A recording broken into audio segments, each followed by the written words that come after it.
I ended up working for the Royal Shakespeare Company. I don't know what I was thinking of, but I was seduced. It was one of those moments I made a mistake because I had the right nose for classical theatre, so they were always trying to kind of throw a cloak around me and... You know, we did this thing called the small-scale tour, and the notion is, and it's not a bad thing, that you pack a theatre. It's a dismantleable theatre that you pack into lorries, trucks, and you carry it around to all the places where they're starved of Shakespeare. But for the most part, they're starved of it because they actually don't want anything to do with it. They're perfectly happy to be fed something else. They're starved, but we're going to give them Shakespeare whether they like it or not. So.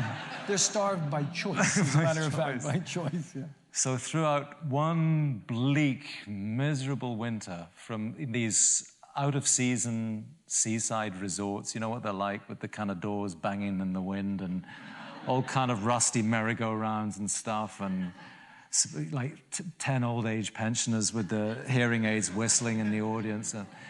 And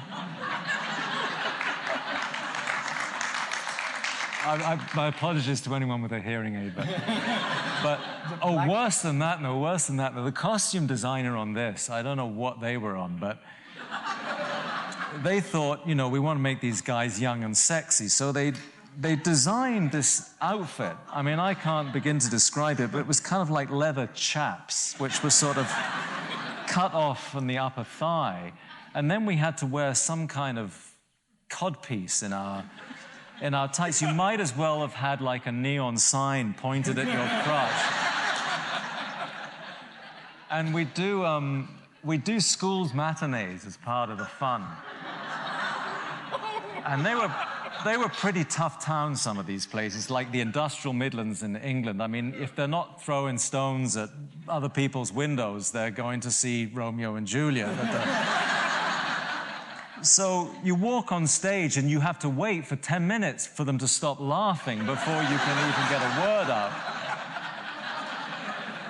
So at the end of 4 months of this, when I really felt I'd had enough Shakespeare to last 9 incarnations, I was summoned by these directors who had never bothered to come and say hello during the whole tour because they don't speak to each other because they're all terrified of each other's works. They're so absolutely overblown with self-importance and terrified that the next man's going to do a production more successful than theirs. So I walk into a room and sure enough, there's those 7 fellas sitting behind the desk.